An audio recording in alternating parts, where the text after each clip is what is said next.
Hi hello, ഇന്ന് ലച്ചുവിൻ്റെ സ്കൂളിലെ annual day സെലിബ്രേഷൻ്റെ വിശേഷങ്ങളായിക്കോട്ടെ. വൈകുന്നേരം തുടങ്ങാമെന്ന് പറഞ്ഞു, പക്ഷേ ഏകദേശം തുടങ്ങി വന്നപ്പോഴേക്കും രാത്രിയായി.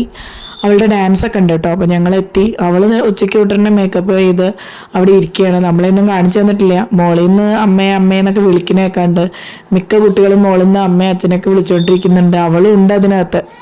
അപ്പം അങ്ങനെ അവിടെ ഒരുപാട് അവാർഡ് കൊടുക്കലും അതേപോലെ 4 ടീച്ചേഴ്സ് റിട്ടയർഡ് ആവുന്നുണ്ട്. അവർക്കുള്ള യാത്രയപ്പും കാര്യങ്ങളൊക്കെ നടന്നുകൊണ്ടിരിക്കുകയാണ്. അങ്ങനെ കുട്ടികളെല്ലാം മേക്കപ്പ് ഇട്ട് വളരെ ആകാംക്ഷപൂർവ്വം കാത്തിരിക്കുകയാണ്. അതിൻ്റെ ഇടയ്ക്ക് ഞങ്ങളുടെ കയ്യിലുള്ള കുഞ്ഞാവയാണെങ്കിൽ വെള്ള അനിയനുണ്ടല്ലോ, അവനാണെങ്കിൽ ധൃതിയായിട്ടും വയ്യ, രാത്രിയല്ലേ വാശി പിടിക്കുന്നുണ്ട്. അവന് ചേച്ചിയെ കാണണം, ഇടയ്ക്ക് ചേച്ചിയെ വിളിച്ചു. അങ്ങനെ ചേച്ചിയെ കൊടുന്ന് കണ്ടു. നോക്കുമ്പോൾ മേക്കപ്പ് കിട്ടുന്ന ആളാകെ മാറിപ്പോയിരുന്നു കേട്ടോ. അവൻ തന്നെ ആകെ പേടിച്ചു പോയിട്ടുണ്ടാവും ചിലപ്പോൾ. അവളെ കൗതുകപൂർവ്വം നോക്കുന്നുണ്ട്. അങ്ങനെ ഫോട്ടോ ഒക്കെ എടുത്തു. പിന്നെ ഭക്ഷണം അവിടുന്ന് പ്രൊവൈഡ് ചെയ്തിട്ടുണ്ടായിരുന്നു. അത് കഴിച്ചിട്ട് വേണം ഡാൻസിന് പോകാൻ. പക്ഷെ ഡാൻസ് തുടങ്ങാറായപ്പോഴേക്കും കുഞ്ഞാവ് ഇറങ്ങിട്ടോ.